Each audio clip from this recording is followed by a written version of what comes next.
জোরে জোরে চিল্লায় বলা যাবে না, ঠিক কিনা?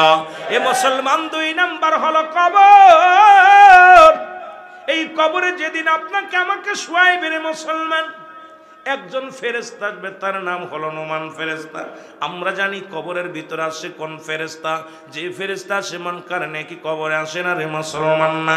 উনি আসবে, ওনার পরে সিরিয়াল। আপনার রূহটা দিছে আল্লাহ রাব্বুল আলামিন রূহটা দিছেন। এই রূহটা ছিনিয়ে নিবে কে? আজরাইল আলাইহিস সালাম। আজরাইল যখন জানটা নিয়ে যাবে, আপনাকে গোসল করাইয়া, আপনাকে কাফন পরাইয়া, দাফন করানোর পর জানাজা নামাজ পড়াইয়া যখন দাফন করাবে, ওই কবরের সর্বপ্রথম একজন ফেরেশতা আসবে, তার নাম হলো নোমান ফেরেশতা রে মুসলমান। আর এই মরার আগ দিয়া 4 জন ফেরেশতা আসবে। একজন ফেরেশতা যখন রূহটা নিয়ে চলে যাবে রে আজরাইল, ডাকতে বলবে, এ রুহুল আমিন, কত মস্তান ছিলা, আজকে তোর মস্তানি কই? জানাইবে, তুমি এত টাকাওয়ালা ছিলা, এত বাড়িওয়ালা ছিলা, আজকে তোমার সম্পদ কোথায়? যখন রূহটা বিদায়ের পরে গোসল করাবে রে, দেখতে বলবে, রুহুল আমিন, কত মস্তানি করতা, আজকে ক্ষমতা নাই রে, পড়ে আছো, ঘরের কোণে পড়ে আছো। যখন কাপনের কাপড় পরাবে রে মুসলমান, ওই কাপনের কাপড় পরায়া যখন খাটে চড়াইয়া নিয়ে যাবে, বলবে, বান্দা, এমন কোন ক্ষমতা তোর নাই, আজকে তুই পরের কাঁধে উঠেছিস রে বান্দা। যখন কবরে নামায়া দিবে, আর একজন ফেরেশতা বলবে, আজকে একাকার, তুমি একাকার, তুমি একাকার। ও বন্ধু, নোমান ফেরেশতা যে ডাক দুটাইবে, ডাম বন্ধ ওঠো। 2টি কাগজ থাকবে নোমান ফেরেশতার হাতের মধ্যে, 2 টুকরা কাগজ থাকবে। 1 টুকরা কাগজের মধ্যে থাকবে নেক আমল, আর একটার মধ্যে থাকবে বদ আমল। এবার নেক আমলটা আগে দিবে, বান্দাই নাও, কাগজটা নাও। উনি নিয়ে দেখবেন হাতের মধ্যে কত রাকাত নামাজ পড়েছি, কতটা ভালো কাজ করেছি, কত জায়গা দান ধ্যান করেছি, কোন মাদ্রাসায় দান ধ্যান করেছি, কোথায় আল্লাহর দ্বীনের কাজ করেছি, ভালো কর্ম করেছি। ও বান্দা দেখে বড় আনন্দিত হয়ে যাবে। নোমান ফেরেশতা ডাকতে বলে, বান্দা লিখে দাও, তোমার আমল নামাটা লিখে দাও। বান্দা বলবে, আমি লিখবো কেমন করে, আমার কাছে তো কোনো কলম নাই রে।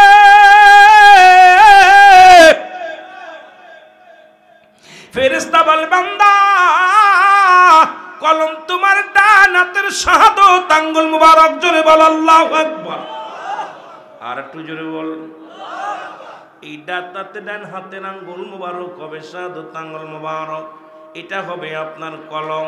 এই হাত দিয়ে কত গাঁজা ধরছো, কত মদ ধরেছো, কত না এই হাত দিয়ে ঘুষের টাকা ধরে গুনেছ, এই হাত দিয়ে কত সুদের টাকা গুনেছো, এই হাত দিয়ে কত হারাম জিনিস ভক্ষণ করেছো। তোমার কি একবার মনে পড়ে না রে বান্দা, এই হাতের আঙ্গুল হবে তোমার কলম। কলম যদি ভালো না হয়, লিখবে কেমন করে? এই জন্য হাতটারে পবিত্র রাখবারে মুসলমান, শুনে নাও। এই কলম পায় বান্দা ডাকতে বলবে, আমি কলম পাইলাম, এখন কালি পাবো কই, আমার কলমে তো কালি নাই। ডাকতে বলবে, বান্দা, তোমার মুখের থুতো মুবারক হলো কালি। ও বাবারা শুনে নাও, কুমিল্লার বাবারা শুনে নাও, এর মুখের থুতো মুবারক হবে কালি। তোদের পায়ে ধরে বলে যাই, গালের মধ্যে ঘুষের টাকা দিস না, সুদের টাকা খাস না, এর মধ্যে হারাম ঢুকাস না, বিড়ি খাস না, গাঁজা খাস না, মদ খাস না। তোদের পায়ে ধরে যায়, তোদের হাতে ধরে যায়, বলি যুবক রে, এই মুখটা তোরে পবিত্র রাখছে আমার আল্লাহ। মায়ের গর্ভে যখন ছিলি, মায়ের নাভির সনে তোর নাভিটা জুড়াইয়া দিছে, কারণ এই মুখ দিয়ে আল্লাহর জিকির করবি, এই মুখ দিয়ে কোরআন পড়বি, এই মুখ দিয়ে নবীর দুরূদ পড়বি, এই মুখ দিয়ে প্রশংসা করবি আমার আল্লাহ। এই জন্য এই মুখটার মধ্যে আল্লাহ কুরক্ত দেন নাই, হারাম জিনিস খাওয়ান নাই। ওরে 10 মাস 10 দিন তুই মায়ের গর্ভে ছিলি, একদিনও তোর ওই কুরক্ত পান করাই নাই। আর দুনিয়ায় আইয়া মুখের মধ্যে কেমনে বিড়ি টান মারিস, কেমনে গাজায় টান মারিস, কেমনে তুই মদের বোতল দইরা গালের মধ্যে গিলিস রে যুবক। একবার কি তোর মনে পড়ে না রে যুবক, তোর মায়ের পেটে যখন ছিলি রে, তোরে আমার মাওলা কেমনে খাওয়াইছে একবার যদি তুই চিন্তা করিস রে, জীবনে এই মুখের মধ্যে কোনোদিন আর গাঁজা দিবি না, মদ দিবি না, এই তারি দিবি না, ইয়াবা দিবি না, এই মুখ দিয়ে কাউকে গালি দিবি না, মুখটা পবিত্র রাখবি, মুখের থুতু মোবারক হবে কালি। জোরে জোরে চিল্লায়া বলা যাবে না আল্লাহু আকবার। মদিনা যাইতে পারলাম না, মদিনা দেখতে পারলাম না, মদিনা যাইতে পারলাম না, মদিনা। আরো জোরে বলেন মদিনা যাইতে পারলাম না, মদিনা। মহব্বতে বলা লাগবে মদিনা যাইতে পারলাম না, মদিনা। আমি অসহায় তাই এত দূরে রই, বলো অসহায় তাই এত দূরে রই, দূর থেকে সালাম জানাই, শুধু দূর থেকে নাই, মদিনা যাইতে পারলাম না, মদিনা দেখতে পারলাম না, মদিনা।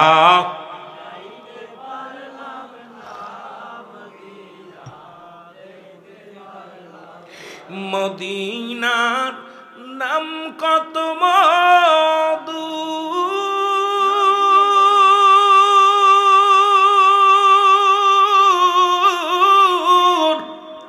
মদিনা আর যে কত দূর, ওই মদিনার পথের ধুলি, বলো ওই মদিনার মাখতে পারলাম না, মদিনা যাইতে পারলাম না, মদিনা দেখতে পারলাম না, মদিনা যাইতে পারলাম না, মদিনা। বাবারে যারা মদিনায় গেছে তারা জিগাইবেন, আহা কি সুন্দর, তাকাইলে মন চায় বারবার, মন চায় আল্লাহ মদিনায় যদি মরণ হতো। আল্লাহ মদিনার যেদিকে তাকাই সেদিকে সৌন্দর্য, যেদিকে তাকাই সেদিকে মন কেড়ে নেয়। মদিনা মক্কা মদিনায় যে গেছে একবার মন চায় বারবার। জোরে বলেন ঠিক কি না? মদিনা যাইতে পারলাম না, মদিনা। আরো জোরে বলেন মদিনা যাইতে পারলাম না, মদিনা। আমি অসহায় তাই এত দূরে রই, বলো অসহায় তাই দূর থেকে সালাম জানাই, শুধু দূর থেকে নাই, মদিনা যাইতে পারলাম না, মদিনা দেখতে পারলাম না, মদিনা দেখতে পারলাম না, মদিনা। মদিনা নাম কত মধু,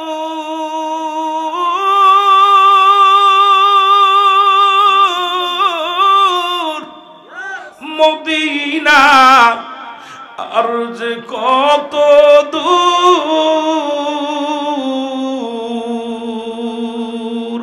ওই মদিনার পথের ধুলি, বলো ওই মদিনার মাখতে পারলাম না, মদিনা যাইতে পারলাম না, মদিনা দেখতে পারলাম না, মদিনা না, মদিনা। এ দুনিয়ার যুবক বন্ধুরা শোনো,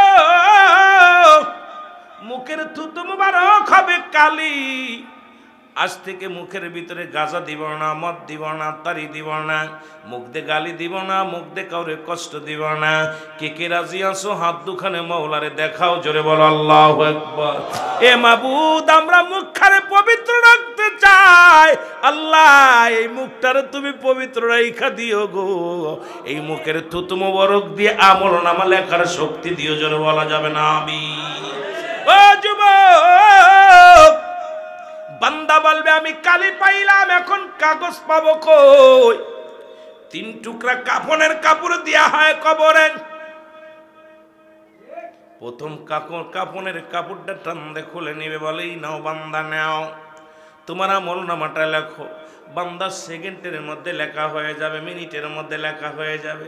এবার হাত থেকে ছিনিয়ে নিবে, নিয়ে বল বান্দা আর একটা কাফনের কাপড় দিবে, দ্বিতীয় টুকরা দিয়ে বল বান্দাই নাও তুমি লেখো।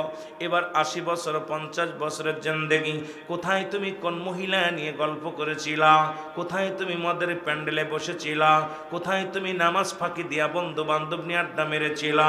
কোথায় তুমি মুসলমান, তুমি কোরআনের অবমাননা করেছিলা? আজকে দেখলাম ওরে ভারতের মধ্যে এক নাস্তিক কোরআন পাতা ছিঁড়ে ছিঁড়ে মুসলমান টান্দে টান্দে সেরার কয় মুসলমানদের বেইজ্জতি করে। আরে মুসলমান, এখন দুনিয়ার মধ্যে এরকম ফিরাউন নমরুদ কারণ আল্লাহ ক্ষমতা দিয়েছিল রে, ভুলে যাস না। তাদের কল্লা সাইজ করেছে, জোরে বলেন ঠিক কিনা? ওই ক্ষুদ্র মশা দিয়া নমরুদ বাহিনী শেষ করেছে। তোরে সাইজ করতে সময় লাগবে না। আমি অনুরোধ করে যাই, কোরআনের প্রতি আঘাত আনিস না, হাদিসের প্রতি আঘাত আনিস না, নবীর উপরে আঘাত আনিস না, ইসলামের উপরে আঘাত আনিস না।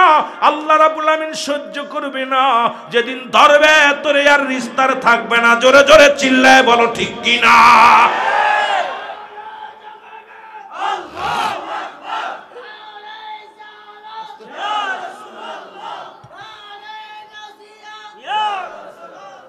এ যুবক, আমি তেলের কন্ডা লাগা শোনো। বান্দা কোথায় অন্যায় করেছিল বলবে আমি অন্যায় করি নাই। আমি তো নামাজ ছাড়ি নাই, কোনোদিন কোনো বেগানা নারী নিয়ে ঘুরি নাই, আমি কোনোদিন অপরাধ করি নাই। ওই কম্পিউটার বাইরে যাবে, ওই মোবাইলগুলো যেমন একটি ভিডিও হয়, এই ভিডিও প্লের সামনে হাজির করে দিবে বান্দা। এবার দেখবে কত মাস, কত টাইম, কত সেকেন্ড, কত তারিখ সামনে হাজির হয়ে যাবে রে বান্দা। পলানোর কোনো পথ থাকবে না। বলবে বান্দা অমুক দিন, অমুক রাত্রে, অমুক টাইমে, অমুক তারিখ, অমুক সময়, এত সেকেন্ড, এত মিনিট, এত ঘন্টায় ওরে মুসলমান সামনে হাজির হয়ে যাবে আয়নার মতো। যেমন দেখেন এখন মিডিয়াতে কত আলোচনা হয়, এক বক্তা একটা কথা বলে যদি পরে আমি বলি নাই, দেখা যায় পরবর্তী সময় ইডা আবার ফেলেস করা হয়, দেখা যায় বক্তা ওই মুখ দিয়ে বলেছে। এই রকম আল্লাহর দরবারে বান্দা পলানোর মতো জায়গা নাই। নোমান ফেরেশতা বলবে বান্দা তুমি কত তারিখ, কত সময় অন্যায়টা করেছিলে দেখো। তখন বান্দার সামনে যখন হাজির হয়ে যাবে, বান্দা চিৎকার মেরে বলবে ফেরেশতারা রে আমি লিখতে পারবো না, আমার হাতে আমি অন্যায় কাজ লিখতে পারবো না, আমারে তুমি ক্ষমা করে দাও। ডান দিক থেকে মাটিগুলো চাপ দিবে, ডান দিক থেকে চাপ দেওয়ার পর ডান দিকের হাড্ডিগুলো ভেঙে বাম দিকে চলে যাবে, বাম দিক থেকে চাপ দিবে, বাম দিকের হাড্ডিগুলো ডান দিকে চলে যাবে। বাবারে কবরে আযাব হয় যদি বুঝতে হয়, যদি বিশ্বাস না হয় সকালবেলা আপনার বাবা মায়ের কবরের পাশে একটা গরু বাঁধবেন, গরু বাঁধিয়া সুন্দর খাবার দিয়া একটু আড়ালে দাঁড়ায়া থাকবেন, দেখবেন মুসলমান ওই গরুটা চোখ দিয়া দর দর করে পানি ছেড়ে দিছে, ওই গরুটা রশি ছিঁড়াছিঁড়ি করে টালু মালু তাকাবে। একমাত্র কবরে আযাব।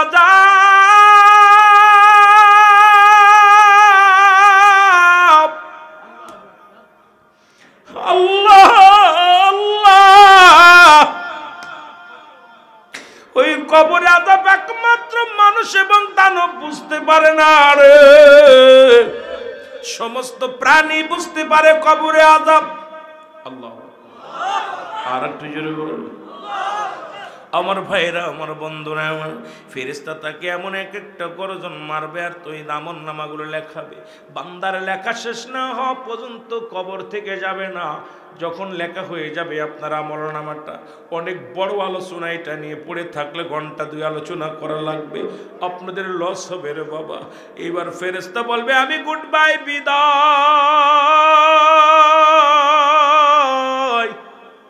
ও বান্দা, আল্লাহর বান্দা, তুমি 40 বছরের জিন্দেগি পাইয়া, 50 বছরের জিন্দেগি পাইয়া এত অন্যায় করেছো, একটু পরে তোমার কবরে মুনকার নেকির ফেরেশতা আইবো, তোমার আমলনামা দেখিয়া তোমার বিচার হবে রে মুসলমান। শোনো, নুমান ফেরেশতা বিদায়ের পরে চলে আসবে, কবরে আসবে মুসলমান, মুনকার নেকির আসবে। কেউ বলে 3টা প্রশ্ন হবে কবরে, কেউ বলে 1টা প্রশ্ন হবে কবরে। বান্দার আমলনামাটা যখন দেখবে, দেখে বলবে বান্দা তুমি দুনিয়ার মধ্যে কতই না ভালো কর্ম করেছিলে রে বান্দা। ওই জান্নাতের একটা দরজা খুলে দিবে, জান্নাত থেকে কিয়ামত পর্যন্ত, কবর পর্যন্ত শুধু শান্তি আর শান্তি। ওই কবরের মধ্যে জান্নাতি নিয়ামতগুলো বক্ষণ করবে। আর যে বান্দা জাহান্নামী হবে, জাহান্নাম থেকে একটা দরজা খুলে দেওয়া হবে।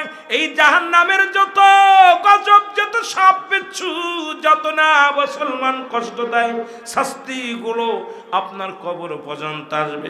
আর ওই কবরের সকাল আর সন্ধ্যা নাই, বিকেল আর রাত নাই রে মুসলমান। ওই কবরে শুরু হয়ে যাবে আযাব। মুসলমান আবাদান আবাদান চিরস্থায়ী ভাবে, এমন ভাবে কঠিন আযাবের মধ্যে পড়ে যাবে রে মুসলমান। শুনে নাও, ওই কবরের মধ্যে কেউ হবে জান্নাতি হাওয়া চালু থাকবে, কারো থাকবে জাহান্নামী হাওয়া চালু থাকবে।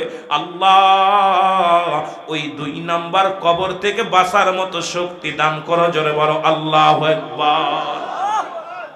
এর কবরে যে আযাব হয় তার একটা প্রমাণ দিলেন মুসলমান। শোনো, ঈসা ইবনে মরিয়ম, ঈসা নবীর ছেলে মরিয়ম, মুসলমান ঈসা নবী মরিয়ম আলাইহিস সালামের সন্তান। ঈসা আলাইহিস সালাম বনি ইসরাইলদেরকে বোঝানোর জন্য ঈসা নবী মাঝে মাঝে গোরস্থানে যাইতো গো, মাঝে মাঝে গোরস্থানে যা বয়া থাকতো, দাঁড়ায়া থাকতো। আল্লাহর নবী ঈসা আলাইহিস সালাম বেশি বেশি কবর গোরস্থানে যা দাঁড়াইতেন। একদিন দেখে এক যুবক কবরের পাশে দাঁড়ায় দাঁড়ায় কান্দে। আল্লাহ নবী ঈসা আলাইহিস সালাম ডাকতে বলে, যুবক তুমি কেন কান্দো? বলে, হুজুর আমি কান্দি, আমার বিবি মারা গেছে। আমার বিবি আছে 1 সপ্তাহ কবরে শুয়ে আছে। আমার বিবিরে বড় ভালোবাসি গো। কয়, যুবক রে তা কি হয়েছে? কয়, হুজুর আমি ওই বিবির জন্য 1টা সপ্তাহ ঘরে যাই না, বাড়িতে বাজাই না, খানা খাই না, এই গোরস্থানে বয়া বয়া কান্দি। আমার আল্লাহ যেন হয় আমারে নিয়ে যায়, না হয় আমার বিবিরে ফিরায় দেয়। এই 2টার যে কোনো একটা করা লাগবে আমার আল্লাহ। হয় আমার বউডারে ফেরত দিতে হবে, না হয় আমারে নিয়ে যেতে হবে। জোরে জোরে চিল্লায়া বলা যাবে না আল্লাহু আকবার। এই মুসলমান শোনো, ঈসা নবী ডাকতে বলে, ও যুবক তুমি বাড়ি চলে যাও। দুনিয়ার জিন্দেগি বেশি দিন নয়, তুমিও কদিন পরে চলে যাবেন। বেশি দিন নয়, আজ না হয় কাল, না হয় পরশু, একদিন চলে যেতে হবে। যুবক বলে, হুজুর আমার বিবিরে আমি প্রচন্ড ভালোবাসি, যদি আমার বিবিরে ফিরাইয়া দিতে পারেন, আমার আল্লাহ যদি আমারে ফিরাইয়া দেয় তাহলে আমার জীবন ধন্য, আর না হয় আমার জন্য নিয়ে যায়। বিবির জন্য এত পাগল। ঈসা নবী ডাক দে কয়, তোমার বউডারে ফিরাইয়া দিই। বলো, তোমার বউয়ের কবর কই? বলো, হুজুর ওই গোরস্থানে শুয়ে আছে। আল্লাহ নবী ঈসা আলাইহিস সালাম গোরস্থানে যায় ডাক দে, ওঠো, কে শুয়ে আছো কবরে ওঠো। উঠছে একজন ব্যক্তি, দেখে রে গায়ের মধ্যে আগুন, সমস্ত গায়ের মধ্যে আগুন জ্বলতেছে, মাথার ভিতরে আগুনের কাক, সমস্ত জিহ্বাটা টান দিয়ে বাহির করে রাখা হয়েছে, বিশাল কঠিন শাস্তির মধ্যে আছে গো। ঈসা নবী ডাক দে বলে, যুবক রে তুমি বলো না তোমার বিবি কবরে শুয়ে আছে? দেখি একজন যুবক ঈসা নবীরে দেখার সঙ্গে সঙ্গে কালেমা পড়ে নিছে, লা ইলাহা ইল্লাল্লাহু ঈসা রূহুল্লাহ। জোরে জোরে চিল্লায়া বলা যাবে না সুবহানাল্লাহ। সঙ্গে সঙ্গে যুবকের গায়ের আগুনগুলো লিভা গেছে, সব আযাব আল্লাহ মাফ করে দিছে। আমার আল্লাহ বলেন, ওরে মাফ করে দিছে। ঈসা আলাইহিস সালাম বলতে, যুবক তুমি কতদিন যাবত কবরে? বলে, হুজুর আমি দীর্ঘদিন কয়েকটা বছর আমি ইন্তেকাল করেছি, ইন্তেকালের পর থেকে আমার কবরে খুব ভয়াবহ আযাব। নবী গো, আমি দাওয়াত পেয়েছিলাম, দাওয়াত কবুল করি নাই, আমি সত্যের পথে ছিলাম না। আজকে যখন আপনাকে আমি দেখে চিনে ফেলেছি, আপনার দলভুক্ত হয়ে গেছি, আল্লাহর গোলাম হয়ে গেছি, আল্লাহ আমাকে মাফ করে দিছে। সুবহানাল্লাহ বলেন না? আরো জোরে বলেন না? ঈসা আলাইহিস সালাম বলে, ও যুবক তুমি শুয়ে যাও, কবরে শুয়ে যাও, তুমি জান্নাতি। আরো জোরে বলেন। এবার যুবক বলে, আল্লাহর নবী সাড়াকতে বলে, যুবক তোমার বিবির কবর কোনটা? বলে, হুজুর ওই যে ওইটা পাশেরটা। ঈসা আলাইহিস সালাম ডাক দিছে, যুবতী ওঠো, কবরে কে শুয়ে আছো ওঠো। সঙ্গে সঙ্গে এক রূপবতী নারী উঠছে কবর থেকে, এত সুন্দর চেহারা, এত রূপ, এত মুসলমান। ঈসা আলাইহিস সালাম বলে, যুবক এইটা কি তোমার বিবি? বলে, জি হুজুর এটা আমার বিবি। কয় যাও তুমি বাড়ি নিয়ে যাও। ঈসা নবী ডাক দে কয়, মেরে তুমি কি অবস্থায় ছিল? বলে, আমি জান্নাতি, কারণ আমি ঈমান নিয়ে কবরে গেছি রে। আমি আল্লাহর নবী ঈসার প্রতি ঈমান ছিল, মাওলার প্রতি ঈমান ছিল। আমার আল্লাহ আমাকে ইন্তেকালের পরে আমার জান্নাতি বানায়া দিছে। জোরে বলা যাবে? আর একটু জোরে বল। এই জন্য আমার রূপ জৈবন আল্লাহরও ফিরাইয়া দিছে। জোরে বলা যাবে না? মারহাবা। কয়, যুবতী রে, যুবক রে, তোমার বউটা নিয়ে বাড়ি যাও। বউ নিয়ে বাড়ি চলে গেছে বনি ইসরায়েলদেরকে বোঝানোর জন্য, কথাটা আছে সুন্দর বিষয় নিয়ে। এবার বাড়ি যাওয়ার পর স্বামী ডাক দে কয়, ও বিবি তোমার জন্য পাগল ছিলাম, একটা সপ্তাহ ঘুমায় নাই, একটু ঘুমায় নি। বিবি যখন বিবির গুরুত্বের পর মাথা দিয়ে মুসলমান যুবক ঘুমায়া গেছে, ঘুমানোর পর ওই রাস্তা দিয়ে যাইতেছিল এক রাজকুমার, ওই রাজ্যের রাজকুমার সুন্দরী নারীকে দেখিয়া ঘোড়া নিয়ে প্রবেশ করলেন নারীর কাছে, যে ডাকতে বলে, মেয়ে রে, ও মেয়ে, মেয়ে রাজকুমারের প্রেমে পড়ে গেছে। জোরে জোরে বল আল্লাহু আকবার। মেয়েটা কি করলেন? স্বামীর মাথা নিচাই রেখে রাজকুমার হাত ধরে রাজমহলে চলে গেছে। রাজকুমারের ঘুম ভেঙে গেছে। ঘুম ভাঙা পর মুসলমান তাকায় দেখে বউ নাই। পাগলের মতো খুঁজতে লাগলো, কোথাও বউ পায় না। ফিরে এসে দেখে ঘোড়ার পায়ের ছাপ। ঘোড়ার পায়ের ছাপ দেখিয়া আর বুঝতে বাকি নাই, কোনো ব্যক্তি ঘোড়া নিয়ে রাজমহল নিয়ে কোথায় এসেছিল, ঘরে এসেছিল, এখান থেকে বিবিরে নিয়ে গেছে। এবার ঘোড়ার পায়ের ছাপ দেখতে দেখতে রাজমহলে গেছে, যায় দেখে রে মুসলমান রাজকুমারের রঙ্গনেলায় মিলে আছে মুসলমান বিবি, রং তামাশার মধ্যে আছে। দূর থেকে যুবক ডাক দে বলে, বিবি তুমি আমার বিবি, এখানে কেন? রাজকুমার কয়, ও বিবি, ও কি বল মুসলমান শুনবাইজি, শোনো, ওই যে ছেলেটা তোমাকে বিবি বলে দাবি করে, ও তুমি কি চেনো? কয় না আমি চিনি না। ওরে আমি চিনি না। কয় চেনো না? তাহলে তোমার বিবি বললো কেন? আমি জানি না। তখন রাজকুমার নিজের হাত থেকে তরবারি বাইর করে যুবককে কতল করলেন। এ মুসলমান শুনে নাও, যুবককেও কতল করলেন, যুবতীকেও কতল করলেন। এ মুসলমান ইয়াদারা আমার বনি ইসরায়েলদেরকে বুঝাইলেন। ঈসা আলাইহিস সালাম বনি ইসরায়েলদের বুঝাইলেন, দুনিয়ার মানুষ শোনো, এই দুনিয়াটা একটা সুন্দরী রমণী, এর প্রেমে আমরা পড়ে গেছি। যতই প্রেমে পড়েছি, দুনিয়া ধরেছি, কিন্তু এর পরিণাম কিন্তু জাহান্নাম। জোরে বলেন ঠিক কিনা? ইয়া দ্বারা প্রমাণ করে দিছে দুনিয়াটা একটা সুন্দরী মহিলা। এটা দ্বারা প্রমাণ করে দিছে যারা দুনিয়ার মুখাপেক্ষী হয়ে যাবে, দুনিয়ার জন্য নামাজ ছেড়ে দিবে, দুনিয়ার জন্য রোজা ছেড়ে দিবে, দুনিয়ার জন্য বাবা মা ছেড়ে দিবে, এই দুনিয়ার প্রেমের জন্য সুদ ঘুষ ধরবে।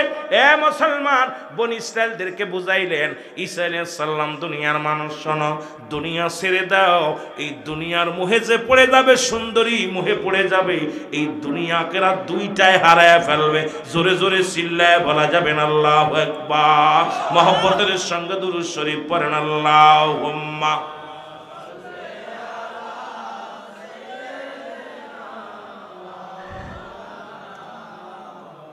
ওয়ালা আলি সাইয়্যিদিনা। এ ভাইরা আমার, বন্ধুরা আমার, 2 নাম্বার বিপদ, 3 নাম্বার বিপদ হলো কিয়ামতের ময়দান। জোরে বলো আল্লাহু আকবার। 3 নাম্বার বিপদ কি? হাসরের ময়দান। যেদিন মুঠো হাত উপরে সূর্যোদয় হবে, যেদিন মস্তিষ্কগুলো গলে গলে পড়বে, যেদিন পিতা পুত্ররে চিনবে না, যেদিন ভাই বাইরে চিনবে না, স্ত্রী স্বামীকে চিনবে না, স্বামী স্ত্রী চিনবে না, বন্ধু বন্ধুরে চিনবে না, সেই ময়দানটার নাম হলো হাসরের ময়দান। আর এই কিয়ামত সংগঠিত হবে। কিয়ামতের আগে 10টা আলামত হবে। এই 10টা আলামতের মধ্যে অধিকাংশ আলামত 70টা আলামত হবে কিয়ামতের আগে। এর মধ্যে অধিকাংশ আলামত হয়ে গেছে, 10টা আলামত বাদ আছে। একটু লিখে নেন বাবা, কাজে লাগবে। এক মিলাইতে যায় এই ওয়াজটা করতে যাওয়া করতে 100 কিতাব গবেষণা করা লাগছে আমাদের, কিন্তু আপনাদের তো এত লাগবে না। আমি সংক্ষিপ্ত আকারে বলে যাই রে মুসলমান, শুনে নাও। কিয়ামতের আগে 70টা আলামতের মধ্যে অধিকাংশ আলামত হয়ে গেছে, এখন বাকি আছে বড় বড় 10টা। তার মধ্যে 1 নাম্বার হলো মুসলমান, 1 নাম্বার হলো খানে দাজ্জালের আগমন, ঈসা আলাইহিস সালামের আগমন, ইমাম মেহেদী আলাইহিস সালামের আগমন। 3টা ভূমিকম্প হবে, একটা ভূমিকম্প পূর্বাঞ্চলে, একটা হবে পশ্চিমাঞ্চলে, একটা হবে মধ্যপ্রাচ্যে। তার মধ্যে কিয়ামতের আগে কাশ্মীর মুসলমানদের দখলে আসবে। এখন মুসলমান সারা বিশ্বের মুসলমান ঐক্য হবে গো। ভালো করে জেনে নাও, ভালো করে জেনে নাও। আজকে তোমরা যতই কোরআনের পরে আঘাত আনো, যতই তোমরা মসজিদ ভেঙে মন্দির করতে চাও, মুসলমানরা একদিন বিজয় লাভ করবে। কাশ্মীর দখলে মুসলমানদের আসবে। ওই কাশ্মীর থেকে নারায়ে রিসালাত বলে স্লোগান বাইর হবে, মদিনা পর্যন্ত ইমানদাররা পৌঁছে যাবে। জোরে জোরে চিল্লায় বলা যাবে না সুবহানাল্লাহ? আমার বাবারা আমার, এই কিয়ামতের আলামতগুলো বলতে গেলে অনেক সময় লাগে, তবু আমি কিছুটা টাচ দিয়ে যাই না মুসলমান। ইয়াজিদ মাজুদের আগমন ঘটবে মুসলমান, শুনে নাও। এ মুসলমান শোনো, শুনে নাও। ঈসা, ও মুসলমান শোনো, শোনো। সবচাইতে বড় কিয়ামতের আগে কি হবে গো? কিয়ামতের আগে যখন ইমাম মেহেদী আলাইহিস সালাম আগমন ঘটবে, ইমাম মেহেদী আলাইহিস সালামের বাবার নাম থাকবে আব্দুল্লাহ, মার নাম থাকবে আমেনা। আজকে ইমাম মেহেদীর আমরা চিনে নেই। বাংলাদেশে অনেক ভণ্ড ইমাম মেহেদী আগমন ঘটবে। আল্লাহর কসম করে কলি, বাংলাদেশে কোনো ইমাম মেহেদী আসবে না। বাংলাদেশে যদি কোনো পীর সাহেব ইমাম মেহেদী বলে দাবি করে, তাহলে 2টা জুতার বাড়ি মারলে আপনার নেকি হবে। কারণ ইমাম মেহেদীর কোথায় পরিচয় হবে, কি হবে? আমার নবীজি বইরা কিসে জোরে বলা যাবেন আল্লাহু আকবার। কিন্তু আমার দেশে অলরেডি প্রায় 40-39 জন ভণ্ড ইমাম মেহেদী হবে। তার মধ্যে প্রায় অধিকাংশ হয়ে গেছে রে মুসলমান। আমার দেশে কয়েকজন পীর সাহেব ইমাম মেহেদী বলে দাবি করেছে। আমার দেশে যেমন পৃথিবীর মধ্যে 39 জন